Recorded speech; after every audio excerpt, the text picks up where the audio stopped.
Todd Nelson with Hayes Post. We're visiting today with area artist Bruce Burkholder. Is there more of a title that I missed there? I think that should cover. Does that sum it up? Yeah, that should. We'll work with that one. What is your full name, Bruce? It's Bruce Lee, but I use in my middle name I use Sherratt, Sherratt. Some people say Sherratt, but it's not Sherratt. Really? And that's my mother's maiden name, and I wanted to keep it in my work. So I used to do it Bruce Lee or Bruce L. Burkholder when he used to sign things, and then I thought Sherratt. So now it kind of gets kind of long when you're. It's like, it takes me 45 minutes to an hour to sign my name at the end of the piece. It's like, God, I got to erase this off again. I forgot what letter was that in there. Tell me, where were you born? I was actually born in Hayes, but I grew up in Plainville. And you were in Plainville for a good part of your teen? From the 50s to the 70s.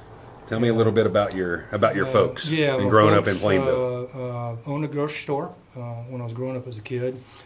And in a small town, you have a lot of good people knowing everybody, and so you had that real kind of community thing. It's kind of like Andy Griffith's show or something like that, or My Three Sons, or that kind of a connective part of your life. There was never major distractions or things to really derail you like there is so much stuff now. Not that there wasn't, but it gave you a chance to, I guess for me, to learn a little bit about myself and to have fun. I was always independent in a strange kind of way. My folks helped my brothers through Boy Scouts and Cub Scouts, and of course I was the baby of the family. And when it came time to me, I think they kind of on the tired side. But all in all, it wasn't bad. I had the basic art classes, what was basic art classes, maybe once a week. And then when I was about a freshman in high school or so, there was a traveling artist from Taos, New Mexico that came to visit, and he would go around these small towns and gather up people that would take these little 1 hour or 2 hour classes for a week. And kind of jumped ahead of myself a little bit, but anyway, I was like 14 then, and my folks said, well, why don't you take this class? And I thought, okay. So I went over and sat with about 20 housewives. But the man gave me color balance. He gave me the pigments I use today, fast, tricky techniques. And actually, this stick right here that I have, this thing is my magic wand. I've had this since 1967. Really? And we made this. He said, get a dowel stick and get you a little block of wood. We're going to use this for your maul stick. So this traveling instructor, if you will, that was the beginning of... Pretty much, yeah. He really set me into place. Prior to that, I would spend all my summers in Denver at my grandparents' place, and I'd go to a hobby shop. And for me, I've always known that I was an artist, but I didn't know, obviously, the bad roads or the good roads that it was going to take.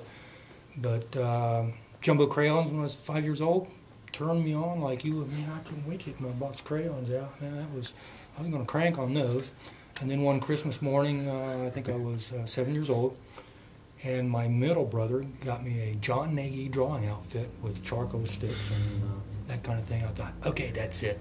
I really know what I want. You knew at that age what you wanted to do. Right, and I'll be 61 this summer. And so that passion has always been there in a crazy monkey riding your back kind of thing, not knowing the direction. At times I felt commercial way, but a lot of times it just wasn't my thing. I knew I didn't want to be a teacher.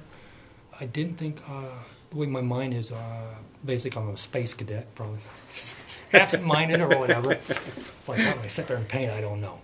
But I knew for me to try to interpret it for somebody else to understand, and I still have requests, could you teach or whatever. I think, okay, how do I do this? I'll have classes come in or lady groups or something like that, and I enjoy talking to and encouraging young people because maybe it might just take that one little word from me that might lead them into way beyond whatever they don't have or didn't have. And you really don't have to have much as a child or anything. Just give them a few basic things like that.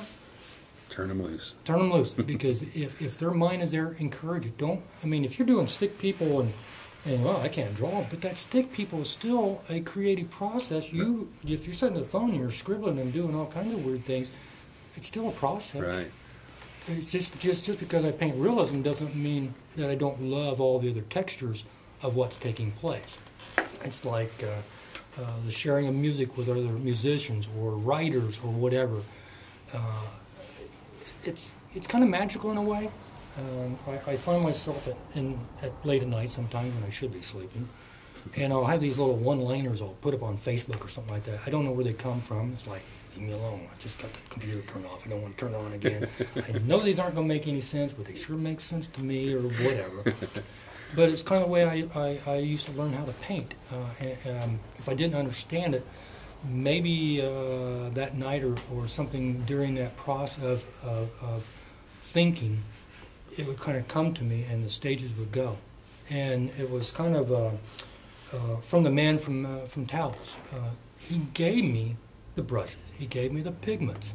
He gave me these fast, tricky techniques which I don't use today because everything I do is so time-consuming and it's not. I don't call it precise. It's not, because I try to get precise. I just I'll lose it. But anyway, I didn't ask to be an artist. I didn't ask for it to be what it's done to me. Sometimes it's a curse, sometimes it's a blessing.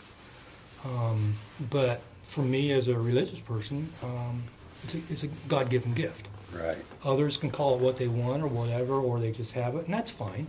I'm in contact with different artists, musicians, and from around the world, and Facebook and the internet opened up the world to your fingertips. Right. I mean, that was a godsend. And I remember one time, well back, about 4 years ago, and I remember when Mike Bettis and the Weather Channel came in for a spot, and they did over here on the street, and I kind of waited for them to get done, and I thought, well, I'm just going to go for and introduce myself. And I had one of my small down-the-road friends, and I talked to him, and he said, well, where's your studio? And I said, over here. And so he said, well, let me check this out. And he came over, and then I got acquainted with him and everything. He got to see this history painting I was working on, and the crew came in, the camera guy and everything, and it was so nice. I mean, they were such a nice group of people, and I still hear from Bettis once in a while, little one-liners, Christmas time and holiday time.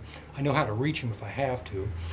But he took the small down-the-road print I had and evidently showed on the Weather Channel. Said my name and everything, and I went into the nursing room the next day, and I was talking to my mom, and she goes, hey, you're on the Weather Channel. I thought, what?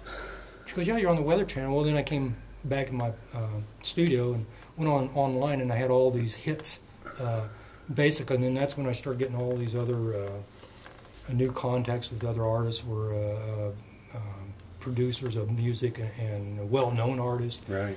And that's been a fascinating thing for me, that I'm able to touch these people that I even followed as a kid, and yet I'm able to communicate with them in just basic terms. And that makes you feel good in your own sense. When I'm sitting here painting, I can go through stages where I'm just really tired, I get real cranky. You're taking a paintbrush and you're painting one area, and I'm doing a sight-size thing. Every time I use my magnifying lens in the photograph, your mind is always calculating, but you're multiplexing of everything else at the same time. And when you're tired and everything, or sick, I'm at that level now, it's work. It's not like when I'm feeling good and wow, I got the flow, I can go down here and it works nice. The buttery consistency of my oil paints, which I love.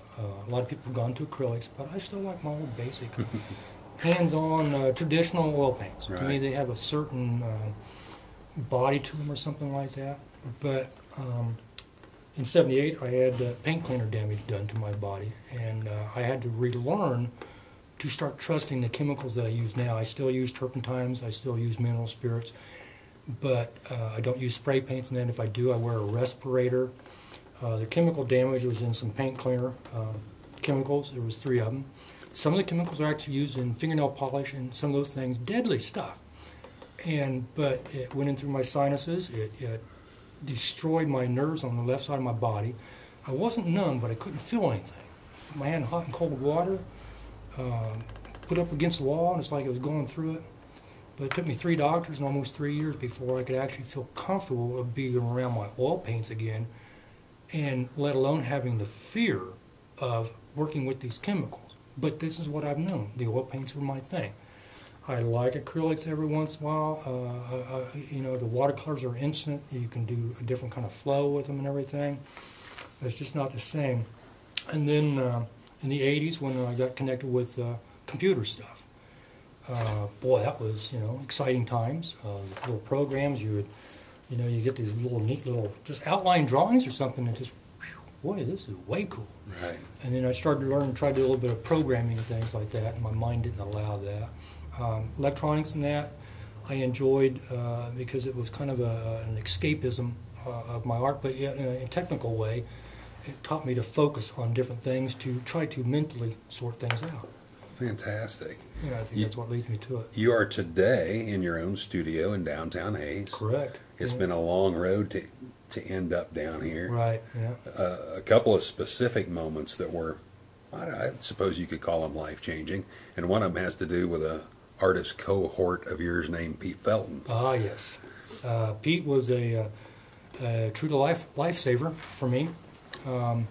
Back in '84, I did a painting of him, and it got accepted into my first national show, and I think it had been in several juried shows, and I won a lot of the top awards. And I don't have an art degree or anything. I've always just followed what was me. I don't really recommend it to most people because, back to the thing, I didn't ask to be an artist. I am. You know, it just wasn't that part. But Pete gave me a ability to accept who I was and to really release that artist. And he's done it with a lot of people. I mean, if anybody, you can't buy that. You cannot accept that. But yet Pete and I are like a brother to me. He became part of my life that, you know, most people would see him as a different way or something like that, but I know Pete as like a brother. People that don't possess a lot of artistic ability would have a hard time doing anything that you do. Chiseling stone is probably, I don't know if that trumps everything. That just looks like an incredibly difficult If you're thinking in three-dimensional terms all the time, I mean, you've got to have that view. And we'd go out there in the afternoons or in the mornings, and I'd carve with him, and I'd be, you know, you get ambidextrous because your arms would get tired, and you start hearing the pinging of the rocks and everything. And but he taught me. I mean, we'd be out there carving the classical music, we'd be playing, the clouds would be rolling over, and it's like, wow. And then I go in my studio that I had with Pete down there at the time. My arms were so darn tired I could hardly hold my But he gave me that, and then when I went back to that first national show, that painting of Pete's in Woodstock, New York, and that quadriplegic kid came up with his family and stopped me and said, I really like your painting. This is really, you know, whatever happened to that family after that, whatever. But to me, that said it all. I mean, it was the first national show to have some kid that couldn't get out of a wheelchair without the help of his parents and had this little electronic board and gave me that emotional feedback. It was like, I didn't need any award. I didn't need any cash award. I didn't need anything else. That's all it took. That's all it took, yeah. It was just a beautiful thing. And, I mean, working around business stuff, I mean, I grew up around a lot. And then when I came back to my art full-time in 2007 down here, basically, Brenda Mader, thank goodness, and the Art Council, they've been really great people to me. The Art Council and Brenda Mader, I mean, that's, you couldn't ask. I mean, Hayes has been so lucky. And when you consider, you know, you've got 1,000 to 1,500 people coming out on gallery walks in this size of town, and the caliber of artists in this town, let alone. I was just going to say, we visited earlier. There's a lot of good artists around here, aren't there? Oh, extremely. You know, and you can go anywhere in any part of the world, and yet you've got just the finest stuff here as anywhere else. And some people can see it, some people don't. I remember one time I used to take this history painting on. I took it out to a fort in the 80s when I was working on it, and it was homecoming day. And I turned around and looked, and here was a whole football team from Nebraska looking at me painting. Very strange, Right. but they enjoyed it. They actually asked me questions. And so it's on the gallery walks, I meet different people, not that they don't understand the art itself, but they enjoy seeing what it is. And I have certain followers that come in just to see what I've done next. If they were to sit here and watch me paint, which I sometimes use my webcam, I mean, geez, you're waiting for the paint to dry. How boring is that? It's like, I get sleepy. I'm like, okay, I really got to take Like a watching nap the guy now. on PBS. Yeah. And those guys, like Bob Ross and They're those guys. incredible. Yeah. But, They showed you different things for them to Right. do. It's like, it was like the first guy in Denver when I first bought my first oil paints when I was like 10 years old. And the guy was up on this little podium. And he was painting stuff. And I remember the smell, the turpentine and everything. But he was up there and he was taking tissue paper, taking gesso, slapping on this canvas panel, making mountains out of that. And he was painting on top of it. That's pretty damn neat. So then I bought my first set of oil paints, actually at 10. But then when I was 14 was when that traveling guy from Taos Right. really set it into place for me. I can see by looking around your studio, you're able to do a number of mediums. Is that your preference? Would you Yes. rather sit there with your oils? Oh, yeah. Without a doubt. Without a doubt. Yeah, there was always, I would always crave to see if I could just paint that, what I saw. You know, not in a perfect sense of way, or not like the photograph, or not like the real thing, but I just wanted to make it look that way.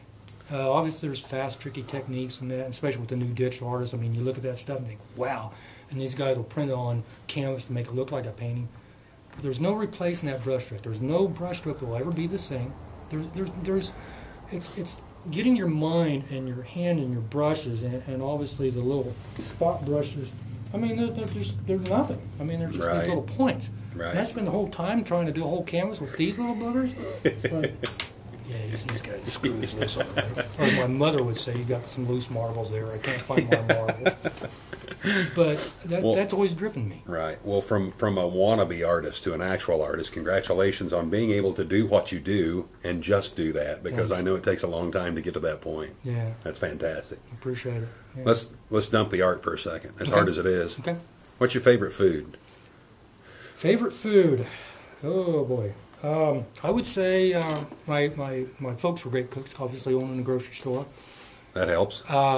Good barbecue. Yeah. I remember one time I was in a hospital for about a week. I had some strange sickness, and they fed me IVs. And this would have been the summer of '74, '73. First thing I got out of the hospital, my dad made me some butterfly stuffed pork chops with Colorado sweet corn. I'd say that's probably If you still remember it, I bet that's it that's right one there. of my tasty ones. You like that. cooking yourself? I'm not especially Not so good at much? that. No, my brothers Rather and the eat. rest of them. I mean, you look at me, I'm thinking, well, you know, it's like, yeah. But no, I do enjoy barbecuing. I'm really, to me, it's like my mind doesn't allow me to give me. I mean, I just soon get it over with. Gotcha. Or something. When I eat, I sit down and eat. I'm done. I usually don't sit there and over stuff or whatever. And it's my metabolism. The sleep switch I haven't found very often.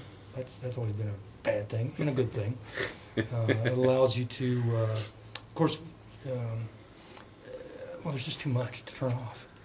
But yeah, food, I'd say probably a pork chop, a butterfly pork chop. But, What do you like to do when you're not having to work? And I call this work. I'm not sure that you yeah, qualify well, it as that, but it has to be. It's work and it's not. I mean, it is work because it's technical, because there's no way escaping to get to the point where I want to get the finished picture. If I was doing abstracts or whatever, there'd be so much freedom because Right. that stroke wouldn't have to be that way, or I could throw in that color, or it's like when I'm working for these black and whites, I have to mentally try to, what is that black and white telling me? What color am I Right. going to do, or do some research.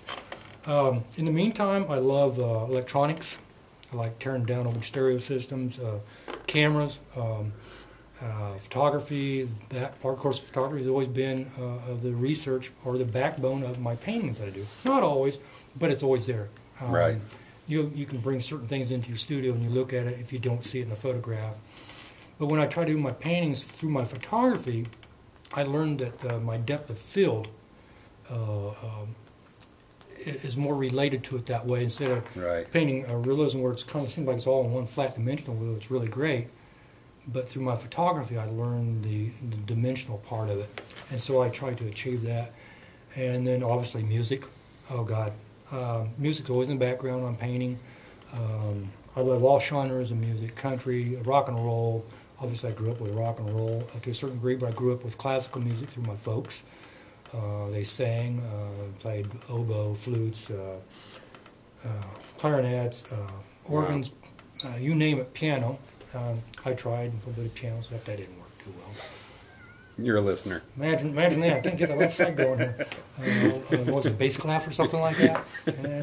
I can still poke out a few. Yeah, I bet you can. But that part really gives me an escapism. And then when the digital art came in, wow, that's so fascinating. And to me, I didn't go to school or learn it anymore. I just, obviously you pick up books and you read certain things, and my mind was always telling me, if I found a certain thing that I liked, especially with my art or whatever, I try to dissect it. How is that being done? How is that created? Obviously, I've made a lot of goofs, and hey, whatever. I've blown up a few stereo systems before. Oh, sorry, smoked that one. Let's see. I'll replace that capacity. Live and learn. Yeah, that part I like. It's excellent. That kind of thing. I remember doing truck lettering for a fellow, and I did these semi trucks, and very strange. I'll be painting these semi truck trailers around a bunch of coffins. Interesting. Yeah, you'd be like, okay, well, this is today. Okay, let's see which one of these I'm going to pick out or something like that. But I enjoy peoples of all walks of life, all levels. I think that to me, money means nothing to me. It's what the person carries within their heart and their soul, what you contain. If that person's living in the gutter, or if they're way up there and they have all kinds of money and they don't let that do it to them. That's the beauty of that part. My folks gave me that openness about life. We always try to be or help people, try to encourage people when they didn't have it. Obviously, I've been through some rough times where a lot of people have helped me, That do unto others really kind of sums her up, doesn't it? Right, yeah. Pretty good way to work. So if you're good to the canvas, it's going to be good back to you. Very good. It's that texture, putting down that one little spot. That one little spot might change that. If you get the spot on the eyes wrong or something like that, they could be looking that way. Right. Or they could be looking right at you. Very good. And that's the kind of stuff that, just kind of trips me off. Excellent. It's the weaves in the jeans. It's that kind of texture. Same way with music. What word do you most like? What word do I most like? Oh, wow. Let's see. Don't use when you're trying to talk. Let's keep this. It's hard not to. Oh man! Believe me, I know. My English teacher probably gonna kill me. Broken sentences, fragments. They're done to this poor kid. Are you stalling now? Am I stalling? Oh, what, did you say a word? Well, favorite word was let's see. Favorite word. Wow. It's not as easily answered as you might think, is it? No. I'm going to ask you for your least favorite word as well, so not to muddy the brain waters any. But favorite word. I'd say love's a good word. It's a great word. What's your least favorite? I hate you, or hate. Yeah. There's no room for that. It seems like really simple answers, but man, they're pretty tough to beat those two. I mean, those right there, love transcends everything. There's no age to that. It's like my mother told me that love knows no age, and it doesn't. If you've got children or whatever, you got your old ones or whatever. Obviously, there's different kinds of it, and there's different kinds of hate. I really don't like that. I hate that food or something like that, or if you hate a certain person. It depends on how you use it, and so many people are so sensitive to trying to exploit it to where it's not good like that. I mean, we didn't, in my time frame, you're going to get a spanking to correct a few things. Hey, it's not abuse, it's, you're getting corrected. Yeah, heaven forbid that happened today. Yeah. Don't even get me started on that. Yeah. One more thing. Okay. What would you tell aspiring young artists that are trying to, because I know you really have to be dedicated to this to get to the point that you can actually do it for a living. What would you tell those young artists out there that really want this? To me, it's easy. Listen to your own heart. Don't worry about anything else. Learn what you can. Absorb what you can. Accept what it is. How you do it. That's you. Obviously, I used to paint from calendars and things like that, trying to learn and different influences like that as a child. But I always had my own driven thing of I wanted to paint something that looked like something. I want to paint that dew on a grass blade or that kind of thing. That craved me. To some other artists, it might be just the texture or the pigments or the colors. You know, it could be anything. Do what you do, then. Do what you do. Do what you do. Yeah. Let it be. Don't try to be not what you're not, because there's too much of that, I think, sometimes. And same way with music. You can always tell a musician or whatever because it's in you. You can't. You can go to school all you want. You can do everything you want. But to be you, when you find it, some people can't. My mom said she never knew what she wanted to be all the time she grew up. I said, well, Mom, you had me. She did something good, yeah, didn't she? She did something. Some people struggle with that, and it's understandable. That's great advice. But that's what it is to me, you know. Very good. You've got to. If you don't, you lost it. Yeah. Very good. Simple enough. Yeah. Find your way and carry on. You know? I appreciate your time this afternoon. Thanks, Tom. Best of luck down the road. Thank you so much. Down the road, boy. Been some of those. Thanks, Bruce. Thanks, Tom.